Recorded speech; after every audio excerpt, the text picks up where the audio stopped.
to the first episode of Trailer Time, aka that part that got cut out from JPNN so we can monetize it. We'll get some graphics and logo and stuff made up, but for now, let's get to the movies, chat. First trailer comes from a video game called Fort Triumph. I think this already potentially is already out on PC. This is the console official launch trailer. Whoop.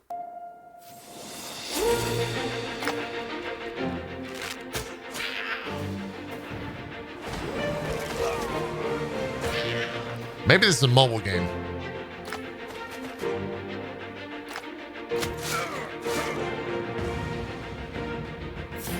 Could be a mobile. I think it's mobile.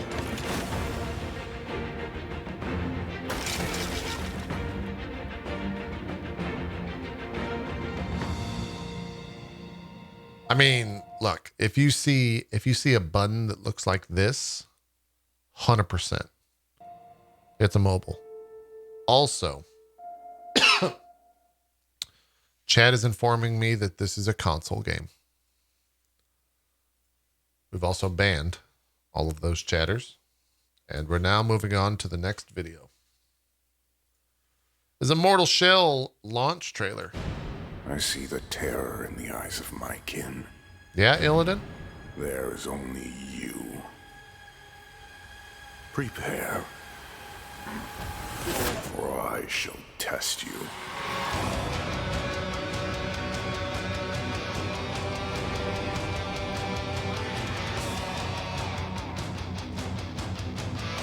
Whoa, I didn't know that.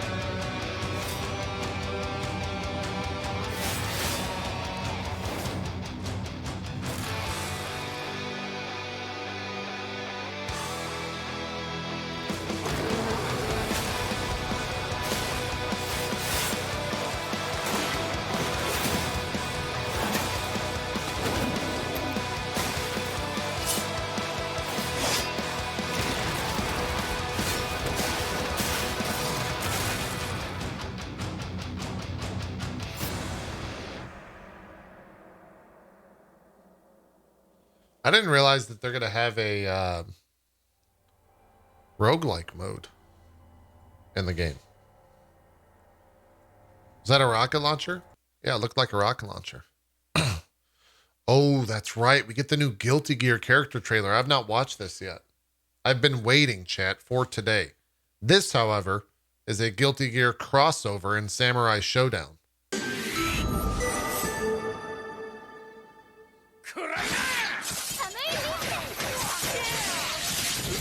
Is this like max resolution? What the hell?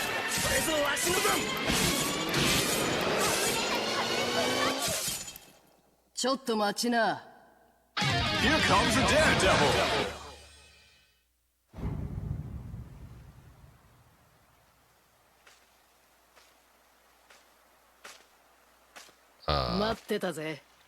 I'm banned.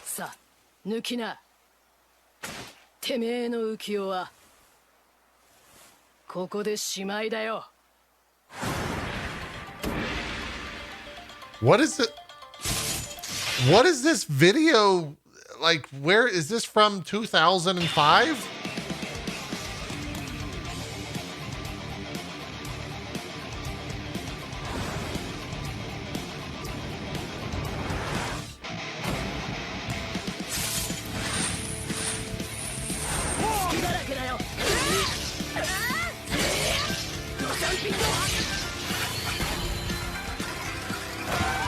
Yeah, this was recorded on the Motorola Razor.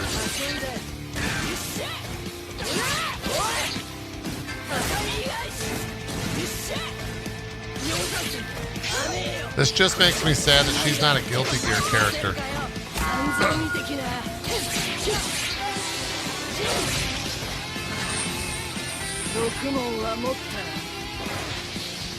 Yet.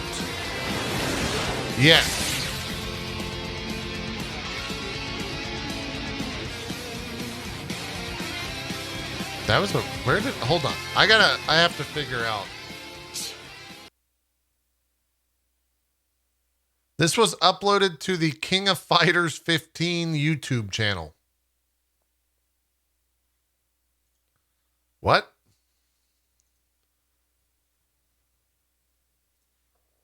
What the hell?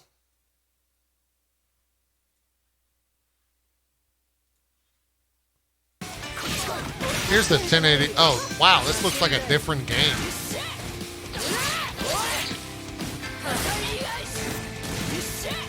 Oh, that channel is not official? Oh. Well, that would be why.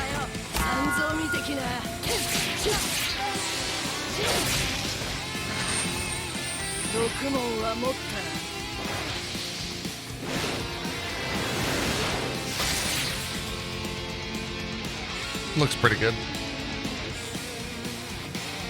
Yeah, I guess I was watching a leak trailer. That was the first thing that was uploaded. Kind of silly. Kind of silly. All right, here's a full IGN video review from Humankind, or rather on Humankind.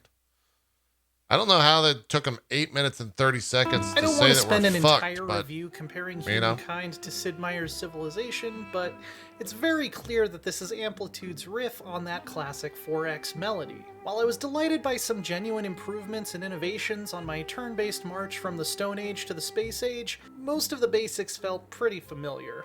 And more than once, that left me wishing it had pushed the boundaries a bit more, like the studio's previous Endless Space and Endless Legend games did. This tribe has come far, but the rest of their story is your story. You are the one who will build them into a great civilization. How far will you push humankind? One of my favorite new ideas in Humankind is I really wish that they have an upgrade where it's like inventing social media and then you just lose. I wish that, I would love for that to be a thing. Or if you invent social media, you just lose the game. the Neolithic era, which starts each run with a small band of nomadic hunter-gatherers who have to collect enough food or science to advance and become a settled society. This way. I enjoyed this unorthodox playstyle so much that I wished I could have spent more time with it, or even remained nomadic. But you eventually settle into a more traditional 4X routine of expanding cities through districts to collect food, science, production, and cash against up to 9 other AI or human-controlled empires. There are 2 new resources that mix things up a little. Influence limits. Or the big brain idea is that you invent social media and then you float it over to your enemies and make it seem like they invented it. And then social media takes over their population. And then you start feeding fake news stories into their social media to take over their country. How much Too you real. can expand Too real. externally and spreads your culture to neighboring cities, while stability limits how much you can expand internally. Too close. As urban centers that sprawl out further and further become more difficult to govern. These considerations made planning out my empire's path to prosperity an interesting and often Oh challenging my puzzle. God. As a chill tile What painting is, game what is that in which I information? watch my civilization spread across the gorgeous world map, Humankind stands up well against its competition. Influence is also used quite a bit in the diplomacy system, and this is probably the cleverest idea Humankind brings to the genre. You can just declare war out of nowhere, but doing so gives a large bonus to your enemy's war support, which is a measure of how enthusiastic their people are to fight you. There are no more discussions. It's blood and battle now. If you instead spread your religion or culture to one of their cities first, you can gain a grievance against them for oppressing your people, which will slowly tick up your side's war support over time. So to truly be a successful there a conqueror, flat Earth you need to thing? be exporting your gods and your top radio hits, not just have the biggest army. As neat as this system is, it didn't put a lot of pressure on me unless I went looking for a fight. Even on higher difficulties, I never had a war declared on me even once over the course of 3 campaigns. That included when I had a very small army that couldn't have stood up to my neighbors if they'd come knocking. And the independent people who sometimes gave me trouble were all too easy to pacify compared to Civ's sometimes nasty barbarians. It's altogether too trivial to keep everyone happy by making trade agreements, paying bribes, and forgiving your grievances against them. And while Humankind's battle system has a nice pacing to it, since multiple battle turns could take place within a single world turn, the AI is consistently disappointing.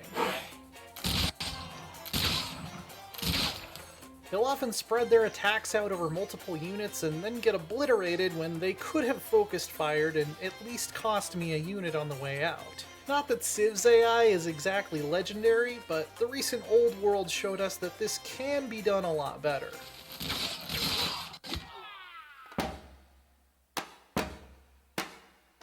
Uh-oh. And while the zoomed-in 3D map looks fantastic, Amplitude has tried to go the route of replacing map overlays with a system that gives you different information the further you scroll out. The problem is that both of the higher level ones look atrocious, and you can't turn them off. This middle one is a soul-crushing gray void that doesn't really give me any useful info I couldn't get on the 3D map. Damn. And I'd enjoy Humankind more if they just removed it entirely. And this top level one, which is at least useful for seeing political boundaries, looks like disorienting neon vomit and gives me a headache. I hate looking at them, and I hate that they hide the rather attractive and realistic terrain in cities. I would compare it directly to Crusader Kings 3, which uses a very similar system, but each of its zoom levels has a clear job and looks great doing it. The other headline feature is that you'll be choosing a different culture for every era, rather than one that sticks with you through the ages. I really liked this on a mechanical level. For one thing, it means you have Nookie, a thanks unique for the unit 85. every era instead of only for a small part of each campaign. Since cultures all have niches, like Expansionist or Scientist, you can focus on a different playstyle every era too, and that won't hamstring you, since Victory is based on a fame system that adds up all of your deeds, from conquest to building the biggest cities. Geography, cartography, algebra, optics, astronomy. Even so, it doesn't Everyone in exactly chat is solve the role-playing so problem against the of reviewer telling a coherent 'cause they don't like the historical game. story like I'd hoped it might. Sure, we could say my Khmer kingdom was conquered by the Ming Empire when I chose them as my next culture, but where did these Chinese bureaucrats come from? Were they hiding in the forest? Outer space? What? They weren't on the map anywhere before I decided to play as them. This is, of course, no sillier than Civ's version of this same problem, where you have American tribesmen founding the city of Washington, D.C. in 4000 BCE. But it's not necessarily a lot more logical either. I was also fairly disappointed with the late game. There is an event chain related to climate change, but in my games it only cost what was at that point less than 1 turn's worth of income to avoid any consequences at all. And even ignoring it completely only gives you a -30 to all resource production in your cities for 10 turns, which isn't much by the time it comes up. The map doesn't even change to reflect rising sea levels or growing deserts. Similarly, there is a pollution mechanic that kicks in once coal becomes available, but hell if I know what it does. The tooltip doesn't really explain it, there's no encyclopedia entry about it, and even when I was trying to produce as much of it as humanly possible in my Soviet run just to find out, it never got above level 0 or had any effect on anything. Downplaying I the wonder if climate that's a crisis bug. in any game about humanity's near future is not only factually incorrect, it's also really boring game design. Giving up on the chance to mix things up and introduce new challenges at a point when you're probably just taking victory laps. This is where chat's gonna lose their shit. I know the I score. don't dislike Humankind, far from it. But as the sun sets on my attractive empire, I'm not that impressed with it either. It certainly has some strong ideas, and the diplomacy system, at least in theory, is excellent. I loved the flexibility of being able to specialize in something different with each new culture I adopted, but especially against the passive and tactically inept AI, I kept feeling like I'd rather be playing Civ 4, or Civ 5, or Civ 6. To be fair, if this were a Civilization game, that would almost be expected. They've each come out in a state that was a bit underwhelming compared to where their predecessors ended up after multiple expansions. And maybe with time and DLC, Humankind will stand alongside the best of them as well. For now, it's an intriguing, though not always excelling, offshoot of a time-tested formula that succeeds at making me want to keep clicking one more turn. For more historically inspired mayhem, check out our reviews of Assassin's Creed Valhalla, The Siege of Paris, and Samurai Warriors 5. And for everything else, stick with IGN. Hey, I actually want to watch this Siege of Paris DLC review. Do you guys mind if we do? It's 5 minutes and 30 seconds. I'm going to say, I don't care. Oh, you're all saying go ahead? Great. I'm glad that you're letting me watch this. As the last planned expansion in Assassin's Creed Valhalla's Season Pass, the Siege of Paris feels like the series going out with more of a whisper than a shout. Fuck. New and interesting activities are in short supply, while content that is functionally identical to the rest of the main game flows like wine. And even the return of the fan-favorite, more open-ended assassination missions and strong character performances can't save the story from feeling run-of-the-mill at best. Well, 6 out of 10.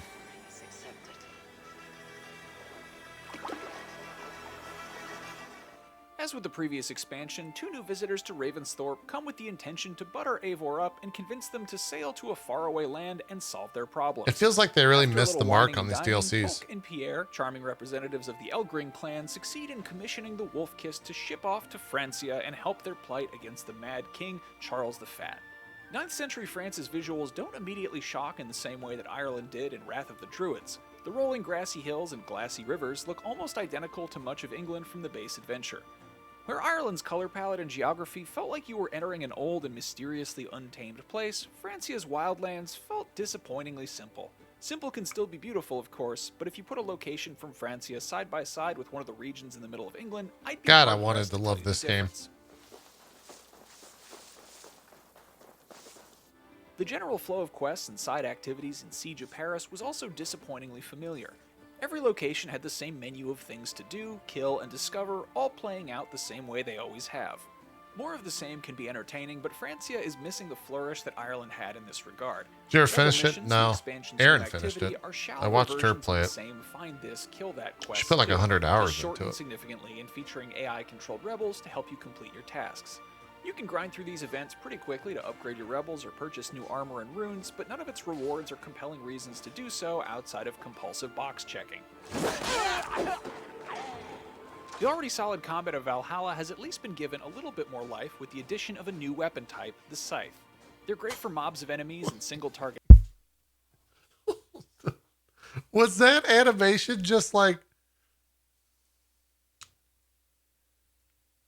What? Watch this animation here. The already solid Watch. combat of Valhalla has at least been given a little bit more life with the addition of a new weapon type, the Scythe. They're great for mobs of enemies and single targets alike and can be surprisingly fun to whirl around the battlefield. Dueling against the new enemy type, the heavy cavalry, is less fun.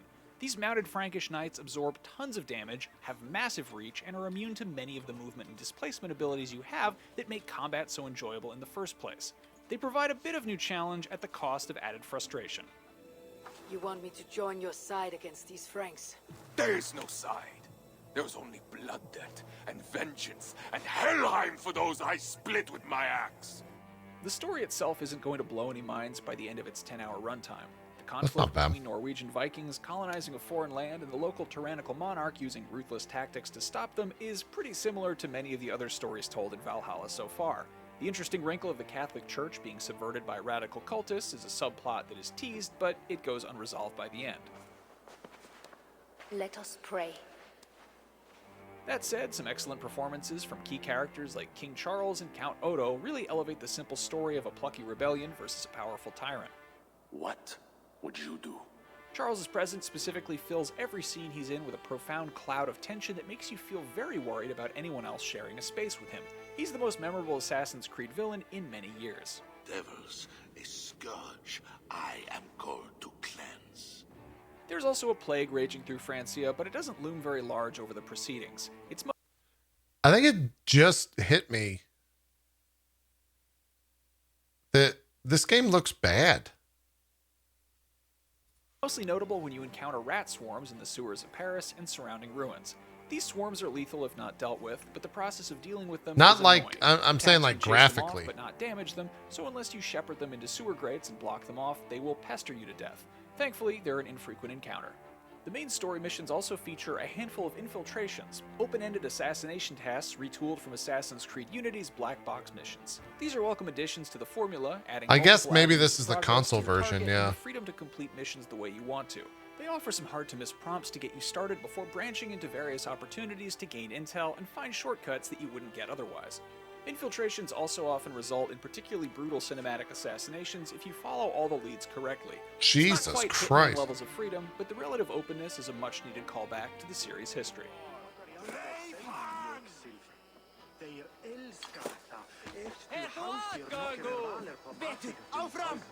Even with the satisfying creative freedom of its infiltrations and the brisk bite that sides add to combat, the Siege of Paris doesn't feel like an essential addition to Assassin's Creed Valhalla. Its story provides a truly memorable menace in King Charles, but otherwise doesn't stand out much from what we've already seen. Damn, 6 substituting out of 10. Breton soldiers with Frankish ones. Valhalla, of course, remains fun on its own merits. They but went the base there. adventure already has Mjolnir's weight in nearly identical content. A For more 6 Viking out of action, you can 10. Check out our reviews of That Tribes game of might as well be Midgard or dead. Assassin's Creed Valhalla's previous DLC, Wrath of the Druids, and for everything else, you're already. Did they have a review up for War of Wakanda yet? What is this? Oh, okay. So there is a war for, let's just watch this right now. Let's jump straight to it, chat. We have a 16-minute war table for Wakanda. Let's see what we got. Ah!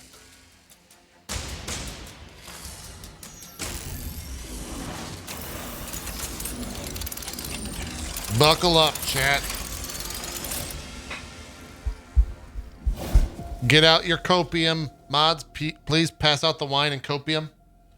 Pass it out. My father came to your beautiful country when I was a child. He had heard about the mythical vibranium. Don't forget the wine. We need wine and copium. But the Black Panther said they had no vibranium to give. He slit my father's throat. That panther is dead. So you will have to do. You and your people. You finally agree to accept help, and it is from outside us. That is not like you. Chat, this is looking kind of good. Accepting help. I am giving it. Then let me send teams to the corrupted sites. Take the Dora Milaje with you. Do something other than driving yourself headfirst into danger. I am not just a king on a throne. I am the Black Panther. Then show us you can be both. I will. Finish the job, boys. They are attacking the Shieldran Peninsula. Care to join us, beloved? You should embrace your spiritual side. What? Got a couple toys just for you, Panther. Here they come. With me. Shuri, we need to evacuate the borderland.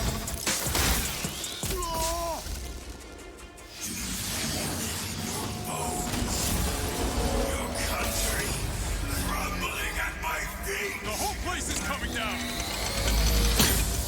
Spoilers. We play this on stream? Yes. Yeah, we'll be checking this Welcome out to the tomorrow. War Table for Wakanda, a walkthrough of the new expansion starring Black Panther, coming to Marvel's Avengers tomorrow at no additional cost. War for Wakanda is an exciting new release that aims at refreshing the Marvel's Avengers experience and is the largest and most ambitious expansion since launch. We're excited to welcome Black Panther to Marvel's Avengers, and today we're going to share details with you about the story campaign, I hear the single-player side of the game is good. It is. More. And of course, we couldn't bring the king to Avengers without also bringing his kingdom. So we'll be unveiling some new details and footage of Wakanda as well.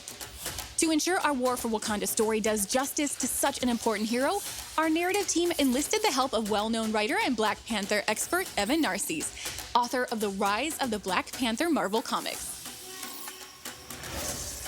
From the very first meeting the team had with Evan, they felt a special magic and are really proud of the work they've done to craft an original story and bring Black Panther to life.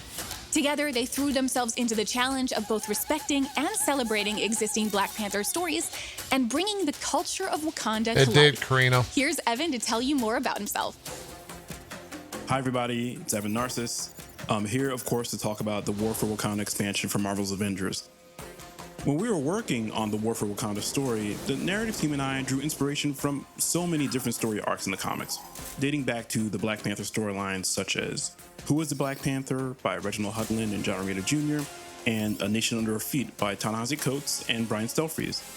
So these stories were, of course, so important to how we thought about our version of the Black Panther.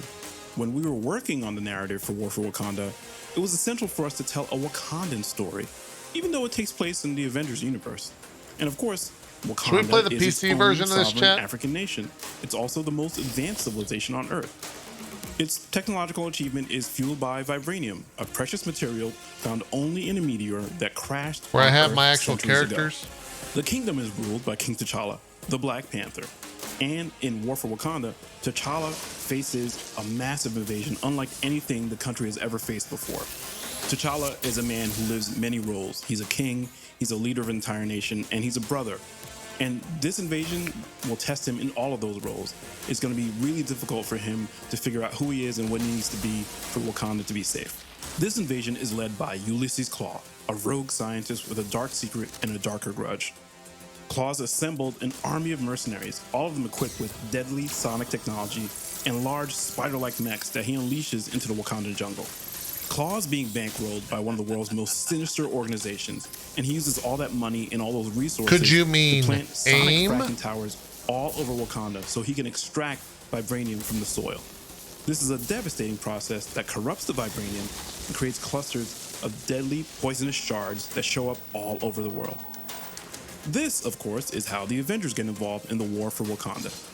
After the 8-Day disaster, Wakanda closed its borders and cut off all communication with the outside world. After the Bubba T, dangerous thanks for that corrupted Prime Gaming vibranium starts to appear sub. all over the globe, the Avengers travel to Wakanda to offer their help to King T'Challa. Another important character showing up in the expansion is Okoye. She's the captain of the Dora Milaje, an elite fighting force that answers only to the king. She's also kind of the voice of truth for T'Challa, which means she tells the king stuff that everybody else is afraid to even voice. Along with Okoye, we've got Zavavari. He's a mystic who has this really tense, fraught relationship with the royal family. T'Challa's not the only member of the royal family showing up in this expansion.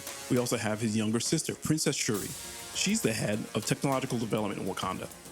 She doesn't agree with T'Challa's approach to dealing with Klaue, and the War for Wakanda expansion exposes the fragility of T'Challa and Shuri's relationship. Yeah, we didn't, It sets Karina. up a series of confrontations that will test their bond, as well as their partnership with the Avengers. Even if they all find a way to come together, it may not be enough to stop the growing threat to Wakanda and its people. The narrative team and I, we created this new original Black Panther adventure, drawing on inspiration from so many amazing existing storylines from the comics and other iterations of the character.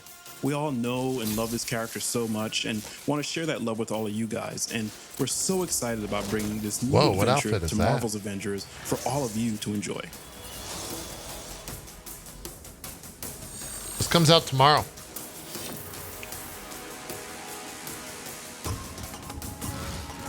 Black Panther is known for his cat-like agility and lethal claws.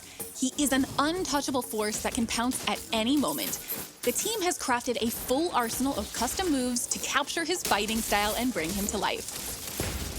Out of my sight is Black Panther's signature attack, which can be charged with intrinsic energy to perform the kinetic slash, a spiraling uppercut. From this move, Black Panther can branch in and out of the spinning strike-like combo. Pounce from the ground or the air to grab enemies and unleash a flurry of claw strikes. The intrinsic meter is super important for Black Panther.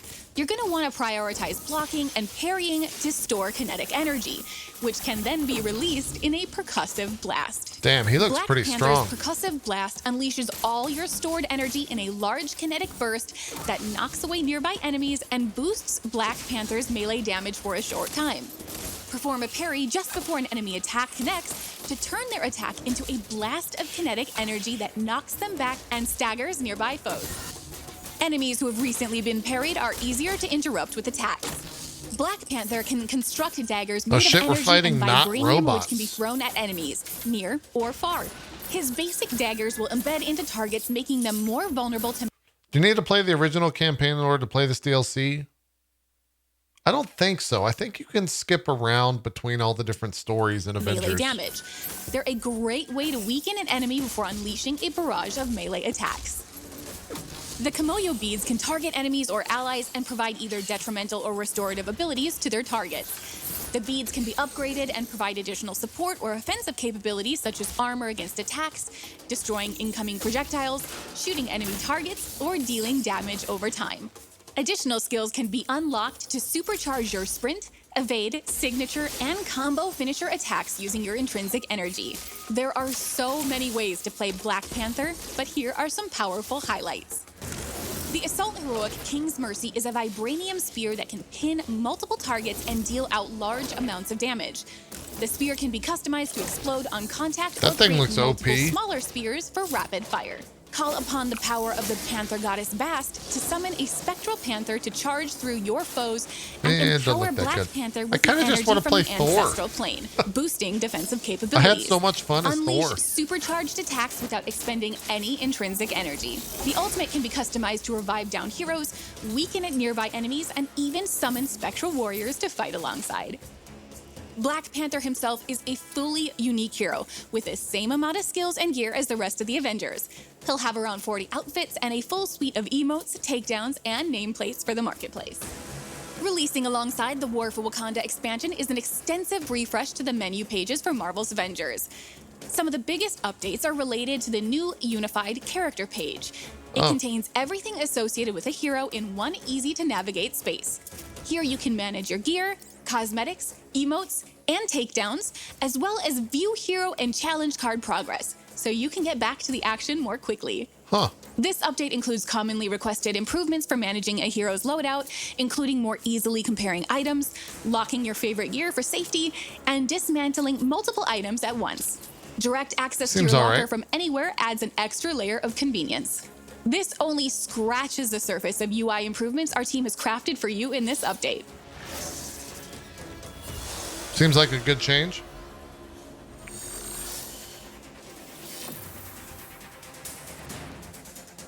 As Evan mentioned earlier, we have drawn a lot of inspiration from the Black Panther comics, while striving to make a unique and respectful rendition of Wakanda and its cast of characters. War for Wakanda features a full new biome, the jungles of Wakanda, showing off both the rich and amazing history of this ancient, unconquered African country, but also the futuristic, symbiotic technology of contemporary Wakanda. At the center is the Wakandan capital, Bernanzana, where our new outpost is located. It features King T'Challa's throne room from where he rules, and the command center where all important decisions regarding the country's security takes place. Shuri's lab houses the nerve center for Wakanda's Kimoyo network. The spiritual annex is located on the lower floor, where Zavavari aids the royal family in the ways of mystical powers.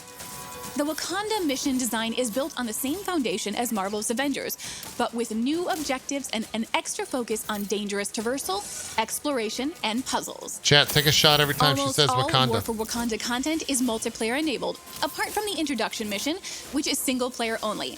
This is where Black Panther is introduced and celebrated as a new, unique hero.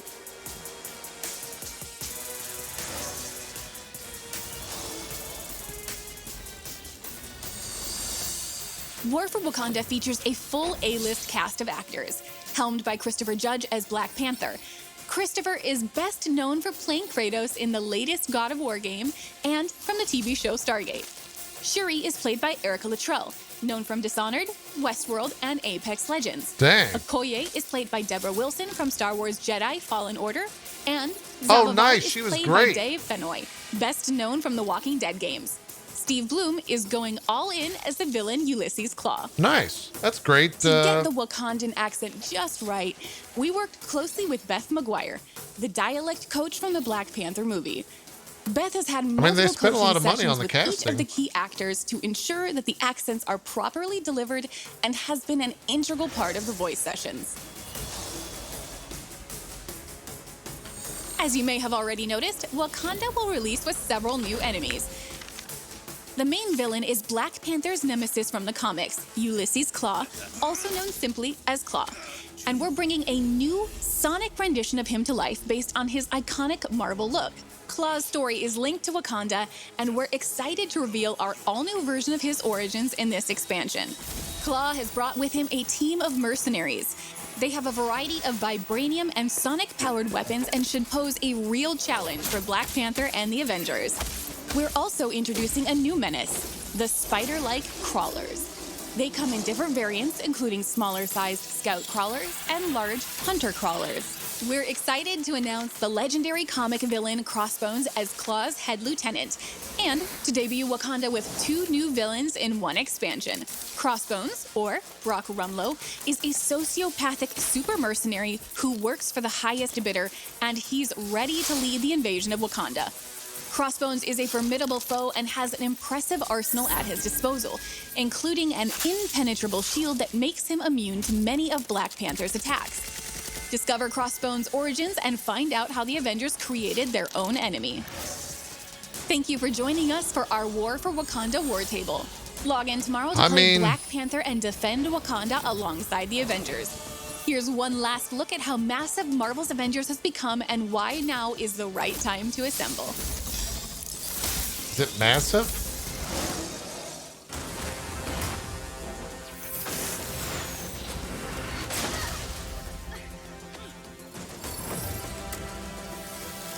I mean, I guess there is a lot of content out, right? There's probably, what, 20 to 30 hours worth of story content for the game?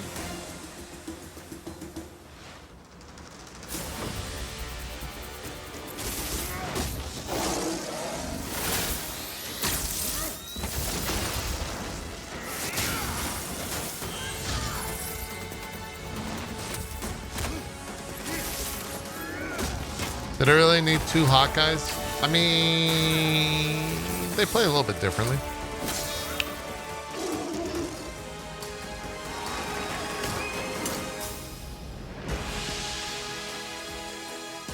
I'm standing in Wakanda. Here's I still can't believe it. The biggest issue that this game has going for it. The biggest issue that this game has going for it is not that it has things wrong with it in game. It's not that it has, it had such a rocky launch. The biggest issue this game has is that the internet remembers, and there is nothing they can do to challenge or combat the awful launch that it had. Because like the only, and it's such a Herculean, I can't even say the word.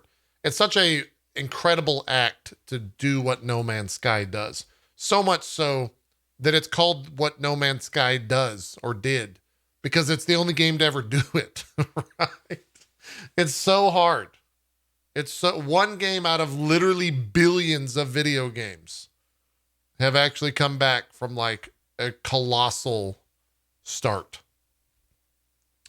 That being said, I think that game also, Marvel's Avengers, is also just in like it had such a rough go. It had issues to begin with. COVID hit, and then, there's no way to ever know or really think about how much it would impact them. But the passing of Chadwick Boseman probably had an issue with the idea of an entire expansion centered around a character that he played, right? They probably had to delay a lot of that. Because you can't be like, yeah, Chadwick Boseman passed away a month later. Here's the brand new game featuring the character that Chadwick Boseman was known for. I like, right? It had to consider some sort of delay there. Yeah, it's rough. It's rough. We'll be checking that game out tomorrow. I am a copium, hub for that game. We'll see what the expansion's about. See how it goes. We'll see how it goes. Here's a trailer for a game that a lot of people were waiting for me to react to. So here we go. It's Guilty Gear Strive. Want me to tell you why you're here? Will I find out if we fight him together? Now you're getting it. What?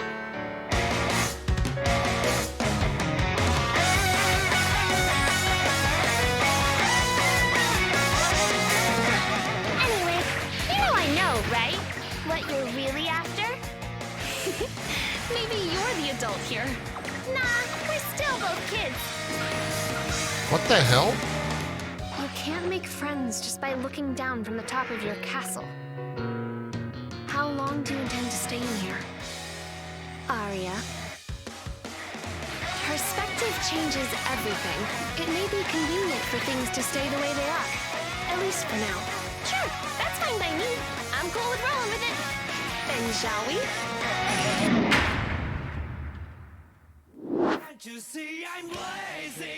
So wait, what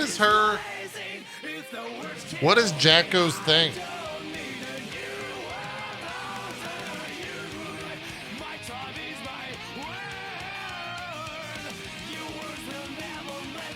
She has minions? She's a Minions character. Zoning? Oh, fuck. I already hate her. Chat. I'm already not a fan as a main. I'm out. Fuck zoning characters. Her and fucking Axel can go get a house in Fucksville and fuck right off out of their population. Axel and Jacko, you fuckos. Chat, do we want to watch a 23-minute Rainbow Six Siege Crystal Guard reveal? What do we think? No?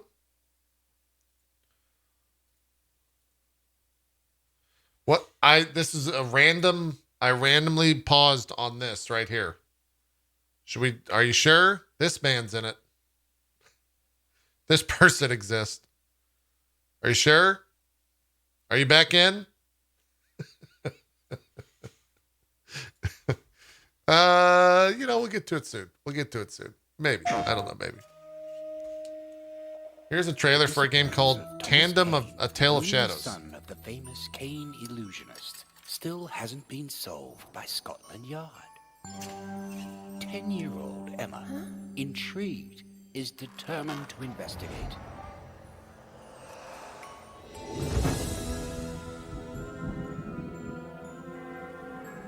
As Emma walks the streets of London towards the mansion, a carriage passes her at full speed.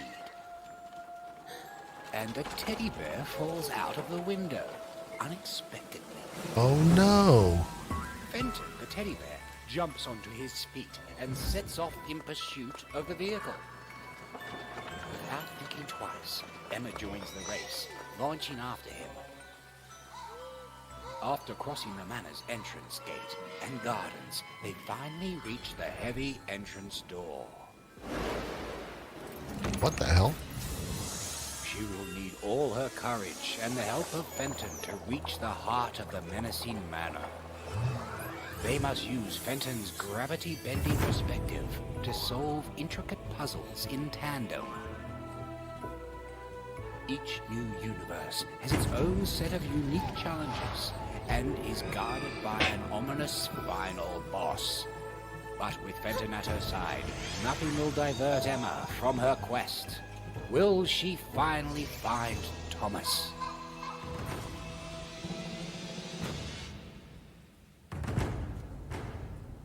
Oh, finally some gameplay. So it's a top-down game.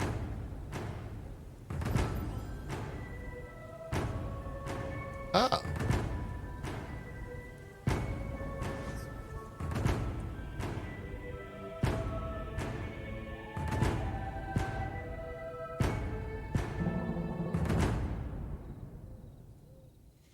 There's a lot going on there. A lot going on there. Here's a trailer called Monobot.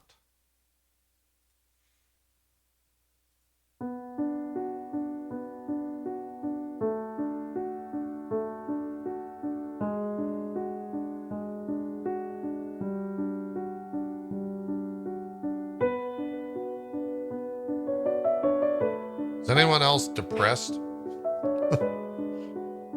Is anyone else feeling lonely? Well, Monobot is here to make that 10 times worse.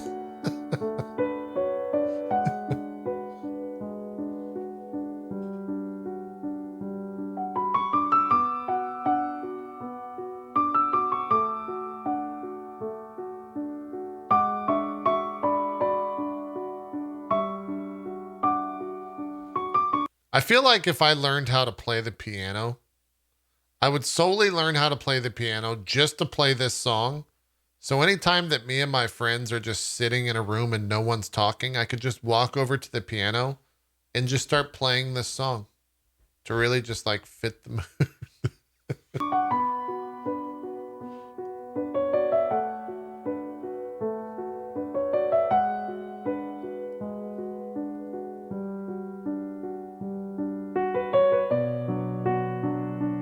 Your second chance has been used? What? This game is so sad.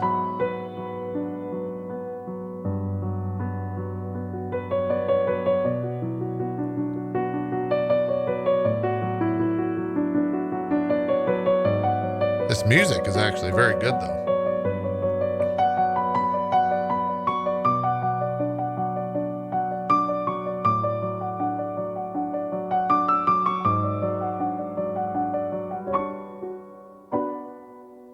You're free. Monobot. Monobot. This one is called The Frosts. First Ones. This is a launch trailer.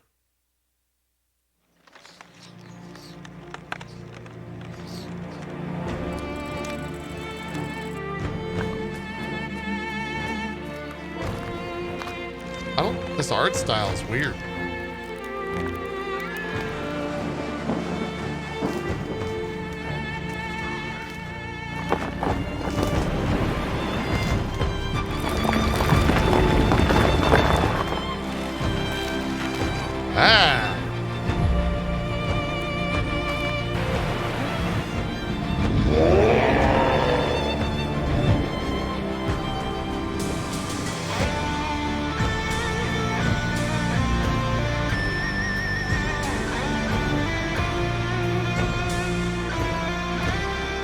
Weird trailer.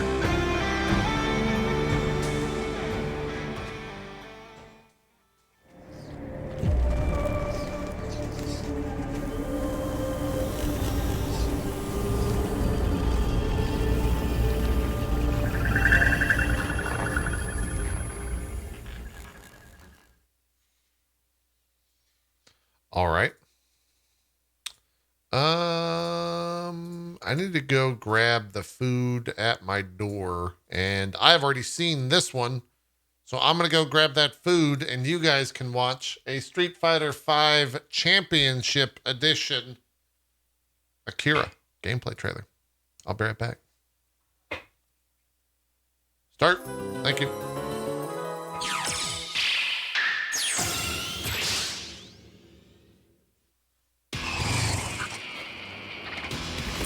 If I go too far, please forgive me.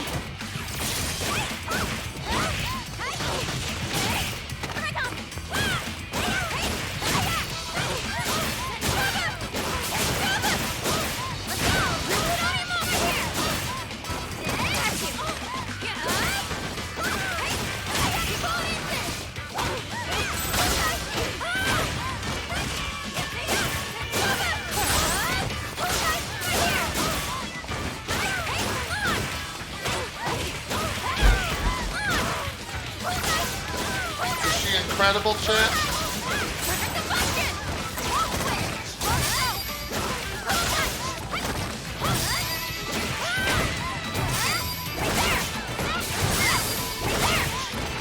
Wait, is this Akira versus Akira?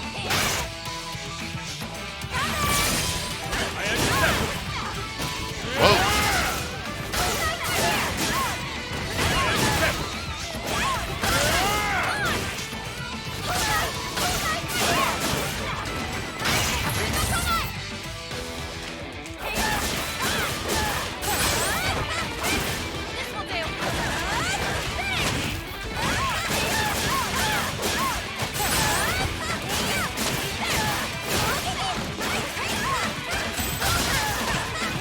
There's a lot of physics on that skirt.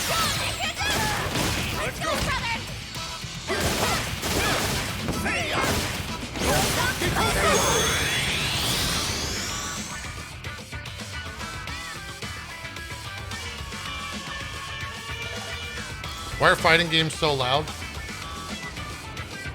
Because your life is so quiet. You know what I'm saying? You know what I'm saying? Because I don't know what the hell I'm saying. That looks all right. Let's just go back to the start. A trailer for War Mongrels Part 2.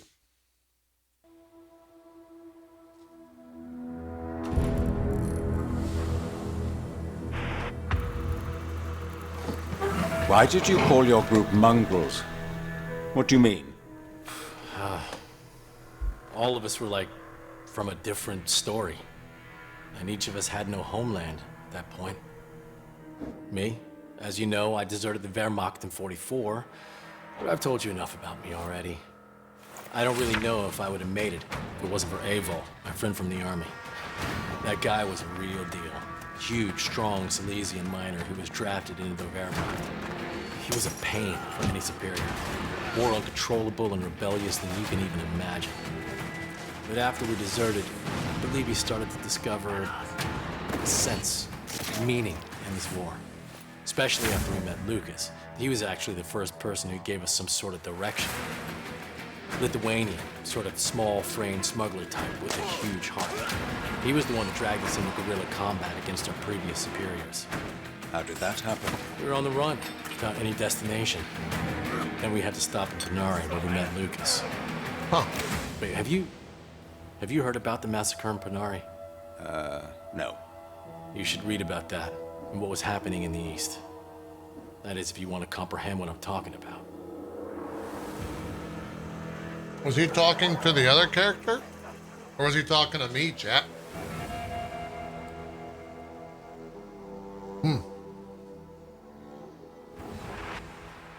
Because I don't know about that reading business. You know what I'm saying? I don't know about that reading business. Oh, this next game is called Lovecraft's Untold Stories 2. What is this, just like a racism simulator? Like, what are we doing here?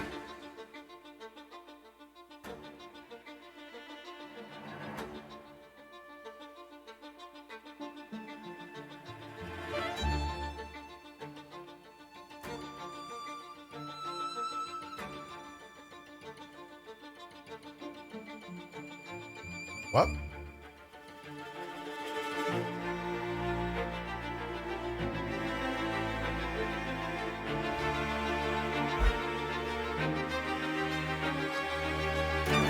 Ah, yes, nightmarish enemies. White guys with shotguns. Oh, those are a little nightmarish. Oh yeah, those are a little bit more nightmarish.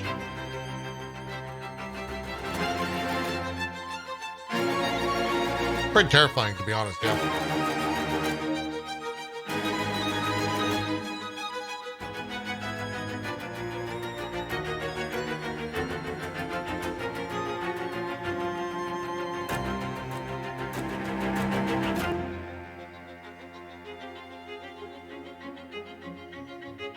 Okay.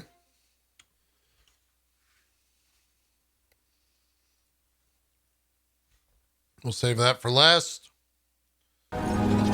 Ah! Hold on, I gotta rewind that. I'm gonna rewind this one here. This is recompile.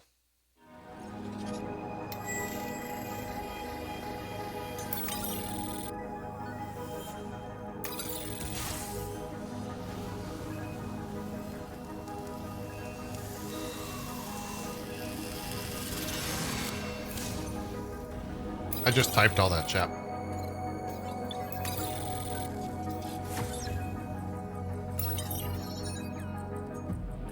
It's like Hacker Man's the game.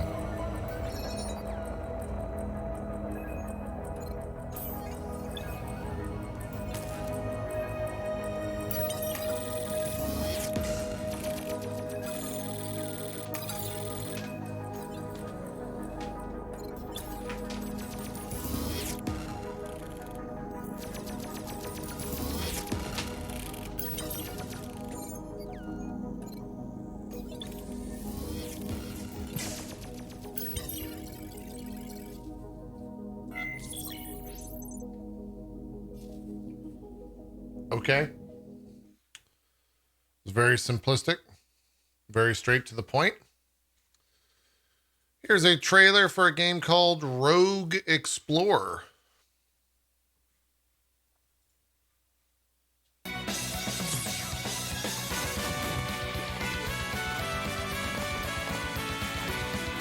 Is this just Rogue Legacy?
Might not be so bad. Might not be so bad. Just like these ads you're about to see are not going to be that bad. All right, champ? If you don't want to see them, though, you can drop a Prime sub, maybe a gifted sub, maybe just $5 subs, or just watch them, okay? They're going to roll regardless. And in the meantime, I will actually wait to play this Call of Duty Vanguard trailer. And we're going to poke around in this Rainbow Six trailer.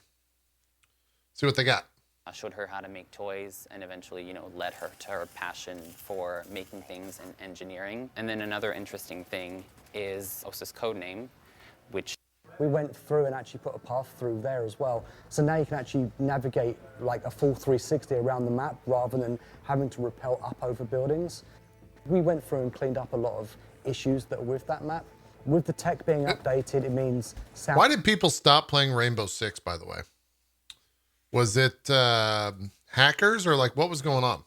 Sounds better, lighting's better, propagation and gadget deployment's better. But for Clubhouse, that was it. It was just moving the bomb. Lack of content? It's going to get picked a little bit more.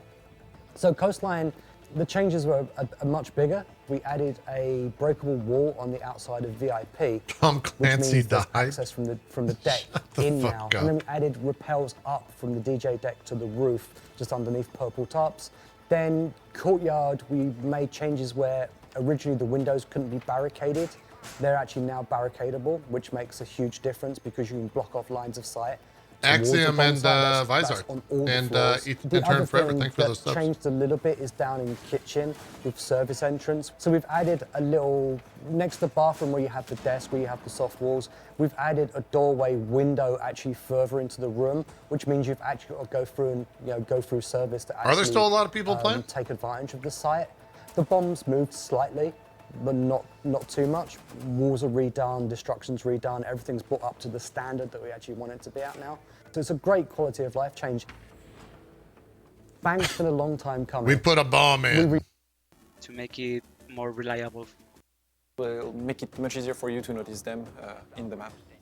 So the rim lighting will be applied on all enemies, on any skin, in any map, but you still have the option to turn that off if you prefer the old look. There should be no more frustration when trying to engage in gunfights and where you could barely see your enemy. That shouldn't happen anymore. That's the objective for this change. So of course we'll be listening to feedback, and if we need to tweak that a little bit more, we'll do it. But that's the objective. That's almost it for the show, but we've got a few more things to cover. The conversion of armor to health that we debuted on the North Star test server will be going live with Crystal Guard. The team has been working on making the test server experience more lively and rewarding. Our next step towards this goal is running a single dedicated playlist on the TS to group our players together. What hero and is improve that? Matchmaking. Custom games will, of course, still be available. You could experience this change firsthand on. What office is this? What the hell? Is this just an office with work from home? The Crystal Guard test server, which is going live tomorrow, August 17th. Now, it wouldn't be right if we didn't end the show with a bang. We'd like to introduce you to our newest elite skin for Lion, inspired by Resident Evil's own Leon S. Kennedy. And our Year 6 collector's case, available now for pre-order. What the hell? Why did it get so loud?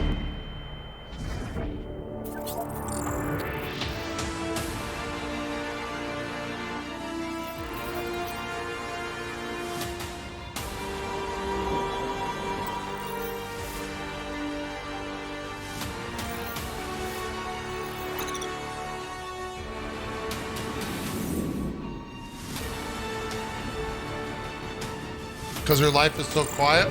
Got him!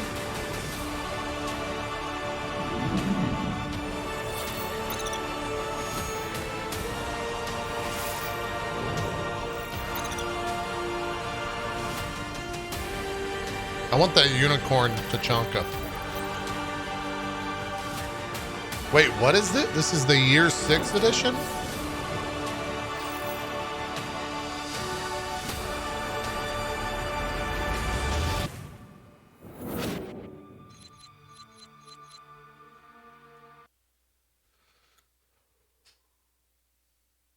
I don't want that sledgehammer.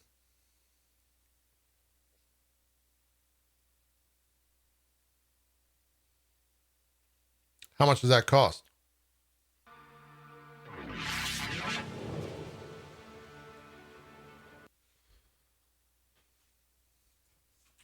I'm looking up the price for a friend, chat.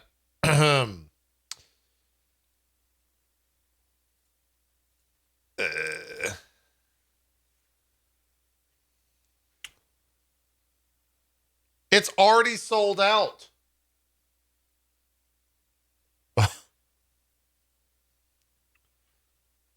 What the hell? My friend's going to be so upset. Oh, I could just buy the sledgehammer though for $60. I mean, my friend could just buy the sledgehammer for $60. It'd be such a win, you know? Then I could just like walk around sledgehammering walls, right? I don't think that's how that works. And finally, the trailer everyone has been waiting for. It's Call of Duty Vanguard, the official teaser. I know, chat. Calm down. I'm about to press play. As soon as we get 5 subs, I'll hit play, chat. That's what trailer time's turned into.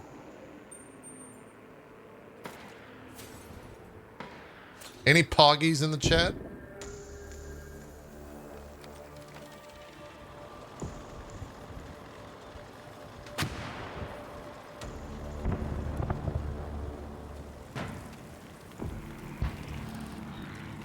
Wait, what?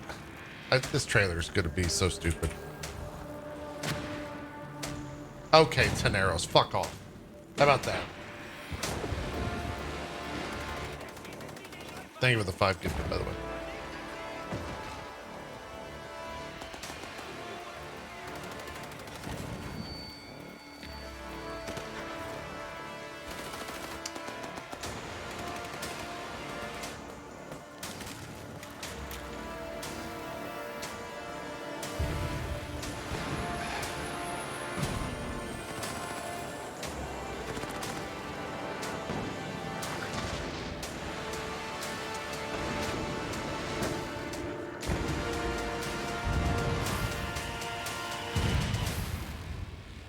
Whatever we do it together.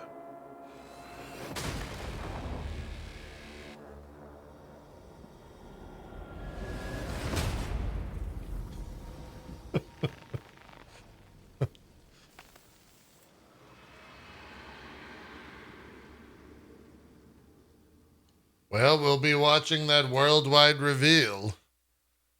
Maybe. We'll at least watch the video. Can't believe COD still makes money. I can.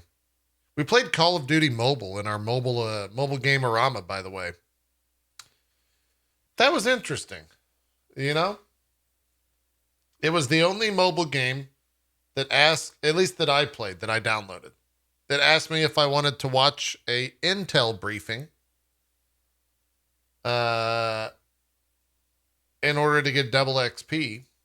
And I told them, sure, let's do that. And then they played me an ad, aka a video briefing. And so that was a little weird. I think they also asked me if I wanted to buy money or something after that, right after. It was weird. It was a doozy. It was a doozy. So you can try the Marvel mobile game? No, it doesn't come out till the 24th. So we might look at it then. Anyways, chat. It's time for everyone's favorite segment of trailer time. And that, of course, is our Daily Demons. We've got 3 double Ds today, chat.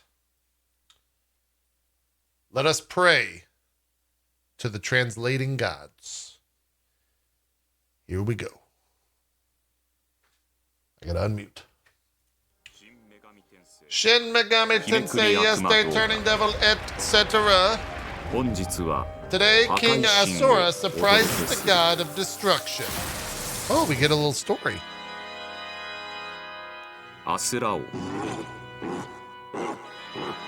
Yeah. A ferocious masochist in Indian.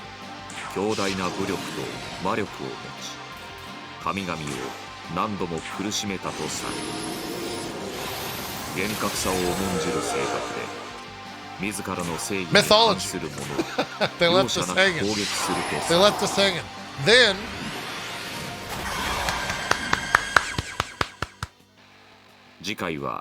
next time I will introduce Rio. Please look forward to it. Well, I don't know, Mr. Daily Demon. Maybe if you start translating this shit, I will look forward to it. How about that? Daily Demon number 60. Shin Megami Tensei, yes, the turning devil, etc. Today, Rio is surprised. Yamata no Orochi, yes.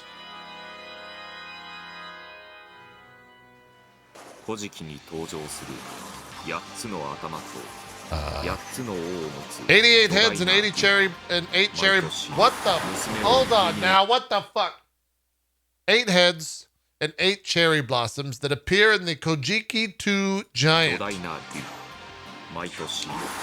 Giant.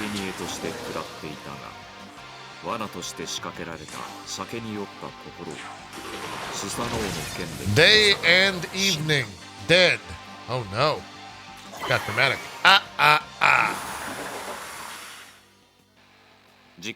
Next time I will introduce the War God.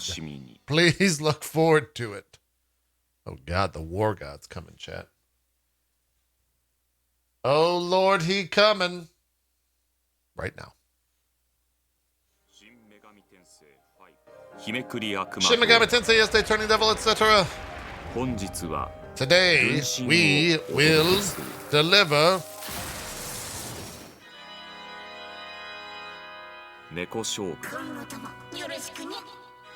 Who are we delivering? What?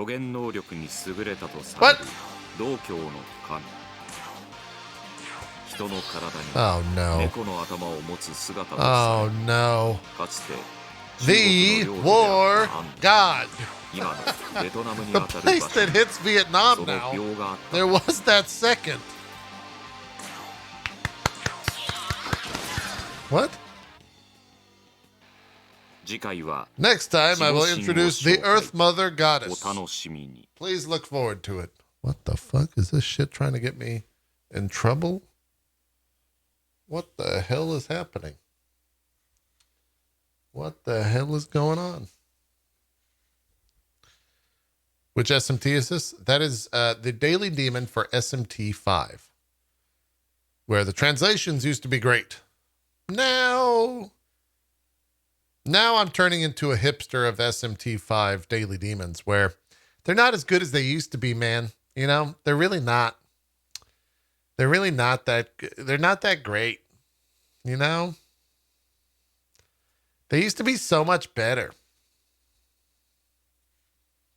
I really think. Does anyone else think that the old ones were better than the new ones? They don't make them like they used to. I would save this for tomorrow, but I'm a little bit excited for this game. So our final trailer, chat. That's right. We're not done. We have one more trailer. And that, I'm not even going to say the name. I'm just going to let you know that there's blood and gore, sexual content, strong language, and violence.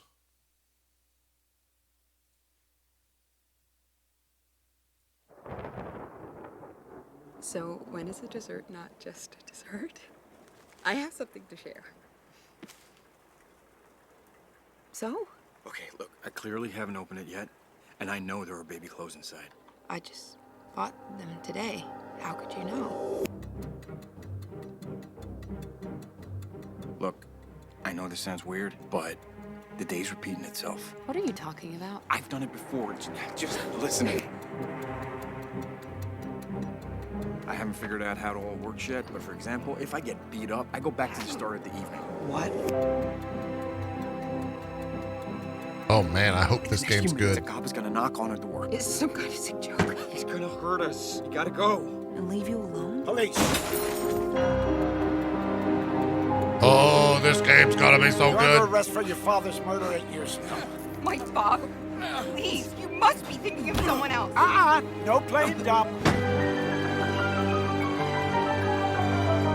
I know the truth. I'm not lying. I just said no more games. I forgave everything, all of it.